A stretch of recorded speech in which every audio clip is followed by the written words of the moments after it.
बालकांड अध्यायातील तिसरा भाग पाहूया. ताटिकावध. महर्षी विश्वामित्र व राम लक्ष्मण मुनींच्या सांगण्यावरून त्यांनी आणलेल्या नावेतून समुद्रगामिनी गंगा पार करू लागले. मनोरम शोभेने आनंदित होत गंगा नदीच्या मध्यावर आल्यावर एकदम शांत वातावरणाला तडा जावा असा तुमुल पाण्याच्या टकरीचा आवाज आला. कुमारांच्या चेहऱ्यावरचे आश्चर्य पाहून विश्वामित्र म्हणाले, कुमारांनो, कैलास पर्वतावर ब्रह्मदेवांनी जे मानसिक संकल्पनाने तयार केलेले मानस सरोवर आहे, त्यातून निघालेली ही पवित्र नदी शरयू गंगा नदीला भेटली व तेव्हाचा या दोघींच्या मनात दाटलेला उल्हासानंद या तुमुल स्वरात बाहेर पडतो आहे.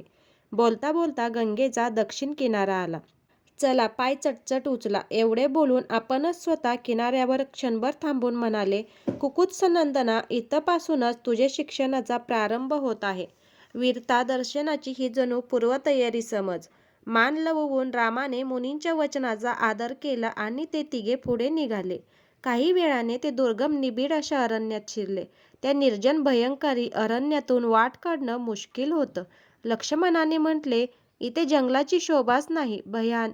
असं वाटतंय हे जंगल कधी संपणारच नाही. मुनिवर्य, पूर्वीपासून हे अरण्य असंच उजाड, निर्मनुष्य, भयान आहे का? नाही वत्सा. पूर्वी मलद व कुरूप या नावाचे दोन समृद्ध देश होते. वृत्तासुरवधानंतर या देशात इंद्राने आपली मनाची मरगळ झटकून टाकली आणि देशांना समृद्धीचा वर दिला. दीर्घकाल ते तसेच संपन्न, धनधान्य समृद्ध आणि सुखी राहिले. पण ताटिका नावाच्या यक्षिणीने घात केला. ताटिका ही कोण? तिने काय केलं? रामा, तुला सांगायलाच हवं, कारण त्यामुळेच तू पुढील कार्यास उद्युक्त होशील. ऐका. अंगात हजार हत्तींचे बळ असलेली, इच्छेनुरूप रूप धारण करणारी यक्षिणी ताटका म्हणजे ताटिका. सुंद नावाच्या राक्षसाची पत्नी आहे. तिचा पुत्र मारीच तिच्यापेक्षा भयानक, विशालदेही, क्रूर असा आहे. त्यांचे राहण्याचे ठिकाण 6 कोसांवर आहे. तिनेच आत्तापर्यंत हा प्रदेश ओसाड, निर्मनुष्य करून टाकला आहे. त्या ताटिका वनात आपण जाऊया. त्या दुराचरणीचा वध कर. काय? स्त्री? अबला असून सबला, हजार हत्तींचे बळ? होय. एक सुकेतू नावाचा एक मोठा पराक्रमी सदाचारी यक्ष होता. त्याने अपत्यप्राप्तीसाठी फार मोठी तपश्चर्या केली. ब्रह्मदेवांनी प्रसन्न होऊन अपत्य दिले. पण ती कन्या मात्र लक्ष पुरुषांचे बळ घेऊन ती आली. तीच ही ताटका. पण तिची वृत्ती मात्र क्रूर नव्हती. ती सुंदर होती, गुणी होती. जन्मपुत्र सुंदाने तिला मागणी घातली व सुकेतूने कन्यादान केले. एकदा सुंदाने अगस्ती मुनींचा भयंकर अपमान केला आणि लवकरच सुंदाचा मृत्यू झाला. पण ताटकाने ते पाप मात्र अगस्ती ऋषींच्या माथी मारले. ताटकापुत्र मारीचला पित्याच्या मृत्यूची वार्ता कळाल्यावर अगस्ती मुनींच्या वधाचीच संधी पाहू लागला. ताटका दुर्जय अशा आपल्या पुत्राच्या मनात सूडाची आग पेटवू लागली. तसं म्हटलं तर ताटका सदाचारी यक्ष सुकेतूची कन्या.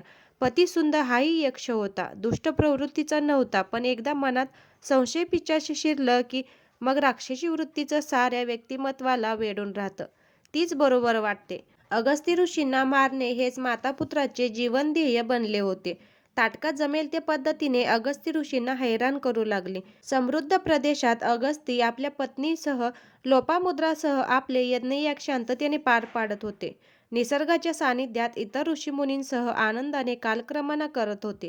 तेच ताटकाला पाहवत नव्हते. एकदा मारीच व ताटका अगस्ती ऋषींना मारण्याच्या निश्चयाने त्यांच्या आश्रमाच्या जवळपास दबा धरून बसले होते. ऋषी नेहमीप्रमाणे नदीवर जाण्यासाठी आश्रमातून बाहेर पडले. मातापुत्राने दोन्हीकडून त्यांच्यावर हल्ला केला. क्षणभर ते गोंधळून गेले. पण मग त्यांच्या लक्षात आले की शारीरिकदृष्ट्या त्या दोघांचा हल्ला परतवण्यासाठी आपण असमर्थ आहोत. त्यांनी निश्चय केला. हातात पाणी घेऊन म्हटले, निरपराध, असहाय्य, मग तो शत्रू का असेना, त्याच्यावर भ्याड हल्ला करणं अति गहर्नीय. म्हणूनच मी तुम्हाला शाप देतो. देवयोनीतील यक्षांना तुम्ही, किती देखणे तुम्ही महायक्षी, पण या क्षणापासून तुम्ही दोघे कुरूप दुष्ट राक्षस व्हाल. ताटकाचा क्षोभ खूपच वाढला. आता तर ती मोकाट सुटून अगस्तींचा सारा प्रदेश उजाड करू लागली. मानवाचा आहार तिला आवडू लागला. ताटकाच्या राक्षसी संहाराने वर्णन करून विश्वामित्र म्हणाले, दशरथात्मजा, या क्रूर स्त्रीला मारणे हे तुझे कर्तव्य समज. काय? अबलेचा वध? आणि आपण आज्ञा देता? भान न राहून कुमार राम चकित होऊन म्हणाला, रामा, पापी व्यक्ती, मग ती स्त्री का असेना, ती पापीच. ही ताटका यज्ञात विघ्न आणते, जंगल नष्ट करते, कितीतरी प्रदेश निर्मनुष्य होत आहे. त्या परमभयंकारी दुराचरणीचा वध करणे हाच तुझा धर्म आहे. राजपुत्राला चारी वर्णांच्या हितासाठी स्त्रीहत्या करावी लागली तरी ते पाप नाही. पूर्वकाली विरोचनाची कन्या पृथ्वी नाश करायला निघाली तेव्हा इंद्राने तिचा वध केला. शुक्राचार्य माता भृगुपत्नी इंद्राच्याच मरणाची इच्छा धरू लागली तेव्हा विष्णूनेच तिचा वध केला. हे ध्यानी धरून तू त्या मायावीचा नाश कर, माझी आज्ञा समज. तो इक्ष्वाकू वंशातील आज्ञाधारी राजकुमार राम होता. म्हणूनच विश्वामित्र मुनींची आज्ञा शास्त्रवचन मानून आपण कार्यसिद्ध आहोत हे समजावे म्हणून रामाने धनुष्य मध्यभागी मुठीत पकडत प्रत्यंचेवर तीव्र टणत्कार केला. त्या आवाजाने तो सारा प्रदेश थरारला. ताटका प्रथम कर्तव्यमूढ झाली. हा भयाचा अनुभव नवाच होता. पण स्वतःला सावरत आपली राक्षसी वृत्ती आणत ती आवाजाच्या दिशेने धावली. सावध समोर दिसताच ती बेभान झाली. चेहरा विकृत झाला, जबडा फाकला. तिच्याकडे दुरून पाहत लक्ष्मण म्हणाला, ज्येष्ठ भ्राता, बघितलंस यक्ष किती देखणे असतात, पण आता हिचं हे राक्षसी रूप, ती क्रोधयुक्त मुद्रा, संतापाने लोंबणारा खालचा ओठ, एखाद्या भित्र्या पुरुषाचं हृदय विदीर्ण झालं असतं. तुझ्या प्रत्यंचेवर ताणलेलं शहर तिचं हृदय विदीर्ण करण्यास समर्थ आहे. मग विचार कसला? लक्ष्मणा, पण अजूनही मन होत नाही. श्रीवत, पण काय करू? गुरु आज्ञा. जितकी कालगत होईल तितकी ती दुर्जय होत जाईल ही भीती. तिचे हातपाय कापून टाकतो आणि तिला परतवतो. श्रीवत, पापच. या संधीचा फायदा घेत तिने दोघांच्या भोवती धुळीचे ढग निर्माण केले. दगडांचा अविरत वर्षाव. तिच्या अंगातील हजार हत्तींचे बळ त्याचे प्रदर्शन होत होते. मायाबलाने असंख्य रूपे घेऊन त्यांना भिववत होती. गर्जना करत मानवजातीचा उद्धार करत होती. विश्वामित्र मुनी टिपेच्या स्वरात आज्ञाकर्ते झाले. रामा, दया नको. ताटका आता चिडली. एखाद्या वर्जाप्रमाणे ती रामावर आदळणार. त्याच क्षणी रामाच्या धनुष्यावरचा बाण तिचे हृदय चिरून आरपार गेला. रामावर उलटी होऊन हल्ला करणारी हवेतच 2-3 पलटी मारून धडाम करत तिचे धूळ धराशायी झाले. त्या रात्री विश्वामित्रांनी ताटका वनातच निवास करण्याचे ठरवले.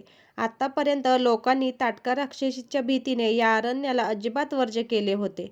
या कुमारांचे हे अचाट शौर्य ऐकून ते दीडमूड झाले होते. आज ते सारे ताटका वनाच्या दिशेने धावत होते. प्रत्येकाच्या हातात काहीतरी भेटवस्तू होती. कुणाच्या हातात फळे, कुणाच्या हातात फुले, कुणाच्या हातात इतर रानमेवा, तर कुणाच्या हातात पलाश. द्रोणीत घेऊन खूप दूरवरून आणलेले स्वच्छ निर्मल जल. साऱ्यांना त्या 2 अद्भुत कुमारांचे दर्शन घ्यायचे होते. सारे ऋषिगणही जमले होते. रामासमोर भेटवस्तूंची रास जमली. पलाश पानांच्या 3 शय्या सज्ज केल्या. वनातील हा अतिथी सत्कार अनुभवून राम लक्ष्मण भारावून गेले. सारे दर्शनात तृप्त होऊन गेल्यानंतर थोडा फलाहार करून तिघांनी पलाशय्येवर विश्राम केला. लक्ष्मण मुनींच्या कथा ऐकण्यात मग्न होता. तसाच तो निद्राधीन झाला. पण रामाच्या थकल्या नेत्रांपुढे ते जहरीले रूप येत होते. खदखदा हसत होते. रामा, सत्याचा कैवारी, अबलांचा मुक्तिदाता म्हणून जीवनात गाजलास तरी आज गुरु आज्ञेच्या नावावर शास्त्रवचन दुर्लक्षित केलेस. ही तुझी सपशेल माघार आहे. विश्वामित्र मुनी आणि सारा परिसर रामपराक्रमावर प्रसन्न होता. विश्वामित्र मुनींनी आपली सर्व विद्या जणू रामावर उधळण्याचे ठरवले होते. महान दंडचक्र, विष्णुचक्र, ऐंद्रचक्र आदी अस्त्रांबरोबरच आग्नेयास्त्र, विद्युत्तलास्त्र, नारायणास्त्र, वायव्यास्त्र अशी शत्रुतेजेचा नाश करणारी अस्त्रे तर रामाला दिलीच, पण त्याचबरोबर सोमदेवाचे शिशिर व मनुचे शितेशु ही अस्त्रेही दिली, तीही संहार विधीसह. रात्रीचा तो जहरीला अंधकार अदृश्य झाला होता. सौम्य सूर्यकिरणांच्या प्रकाशात राम उल्लसित झाला होता. अश्रसंपन्न राम सूर्यदेवाप्रमाणे तळपू लागला होता. मार्गक्रमणा पुढे चालू झाली. ताटका वनातून बाहेर पडल्यावर ते एका समृद्ध संपन्न प्रदेशात पोहोचले. साऱ्यांना एका उच्चतम भावनेप्रत पोहोचवणारा हा प्रदेश फार पूर्वी विष्णूचे तपस्थान होता. नंतर काही कालानंतर तो विरोचनपुत्र बलीचे राज्यस्थान झाला. बली असुर कुलातील असला तरी वृत्तीने इतर असुरांसारखा स्वार्थांध नव्हता. त्याच्या दारातून याचक कधी रुष्ट होऊन जात नसे. तो धार्मिक होता. यज्ञ संपन्न करणे हा जणू त्याचा नेमच होता. दान यज्ञ यांनी दिवसागणिक तो संपन्न बनत होता. तरीही बली लक्ष्मणाचे कुतूहल ओटावरच पडलेच. विश्वामित्र जणू आत्तापर्यंत आपल्याशी संवाद साधत होते. विष्णुरूप नयनांपुढे येत होते. ते लक्ष्मणाला म्हणाले, वत्सा, मला माहीत आहे वामनावताराची कथा पुराणांतरी प्रसिद्ध आहे. तर ऐक. बाकी कितीही पुण्य केले तरी अहंभावाने साऱ्याचा नाश होतो तेच बलीचे झाले. ऐका कुमारांनो, अदितीच्या तपश्चर्येने प्रत्यक्ष विष्णूने प्रसन्न होऊन तिच्या पोटी जन्म घेतला. कश्यप आदितीच्या ग्रहात हे वामन रूप सामान्य बालकाप्रमाणे आपल्या लीलांनी मुग्ध करत असले तरी साऱ्यांनाच त्याचे वेगळेपण जाणवत होते. त्याच्या मुद्रेवरचे तेज हळूहळू फाकत होते. त्याचे बालवयातील ज्ञानही साऱ्यांना चकित करणारे होते. यज्ञोपवीत धारण केल्यावर मातापित्यांचा आशीर्वाद घेऊन हा बटू वामन बलिराज्यात आला. बलिराजा यज्ञकृत्ये समाप्त झाल्यानंतर दानासाठी उभा राहिला. प्रतिहारीने या याचकाला बलिराजापुढे आणले. हा बाल ब्रह्मचारीच्या मुद्रेवरचे तेज, शांतवृत्ती पाहून तो मनात दचकलाच. पण त्याने मनाला बजावले, तू राजा आहेस, तू दाता आहेस, तू याचक आहेस. बलिराजाने नेहमीच्या रिवाजानुसार विचारले, याचकाला काय इच्छा आहे? मी देण्यास सिद्ध आहे. वामनाने स्मितहास्य करत म्हटले, मी बटू, मला फक्त 3 पावले जमीन हवी.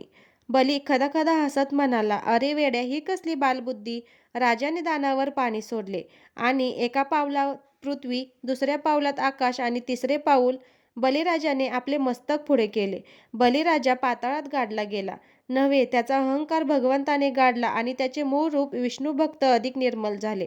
भगवानाचा पूर्वाभास असलेले पवित्र असलेला हा प्रदेश मी माझ्या आश्रमासाठी निवडला. इथेच यज्ञ होणार आहे. आपण लवकरच आश्रमात पोचू. हा आश्रम माझा आहे, पण तसा तुमचा पण आहे. इतका वेळ कथेत रंगल्याने आपण किती चालून आलो याचे भानच दोघांना नव्हते. आता त्यांनी इकडे तिकडे पाहिले. तो रम्य प्रदेश त्यांचं मन उल्हसित करून गेला. त्यांच्या आगमनाने सारे तपस्वी उल्हसित झाले.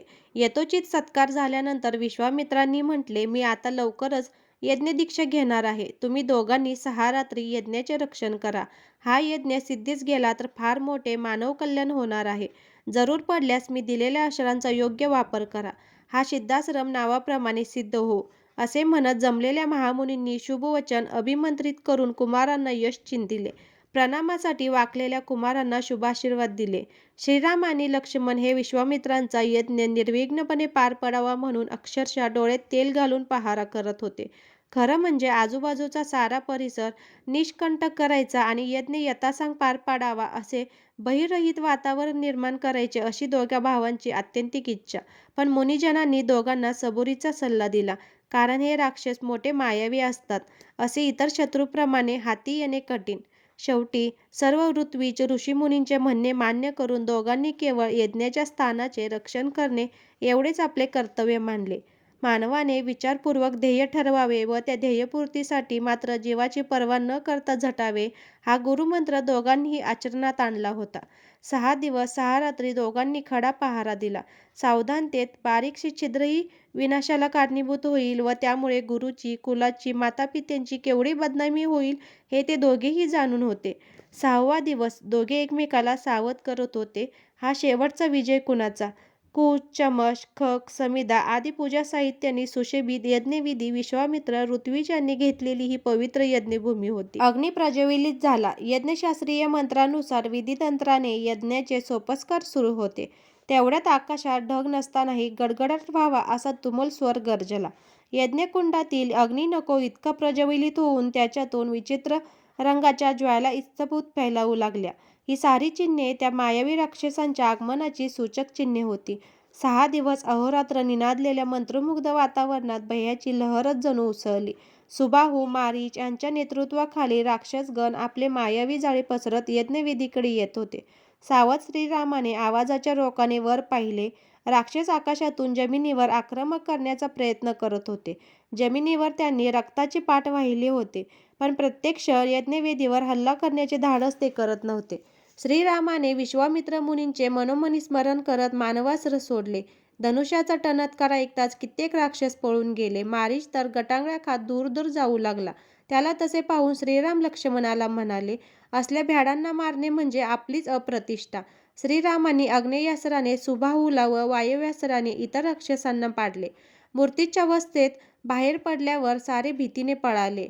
आता सुबाहूसारखे राक्षस तर पळता पळताच भीतीने मरण पावले. यज्ञ यशस्वीपणे पार पडला. विश्वामित्रांनी धन्य धन्य झाले. साऱ्या मुनिजनांनी दोघा कुमारांचे कौतुक केले. 6 दिवस 6 रात्री सावध राहण्याचे फळ मिळाल्याने, कृतकृत्य झाल्याने कुमारही प्रसन्न होते. ती रात्र त्यांनी यज्ञशाळेतच आनंदाने घालवली. त्यांना स्वप्ने पडत होती ती अयोध्येची.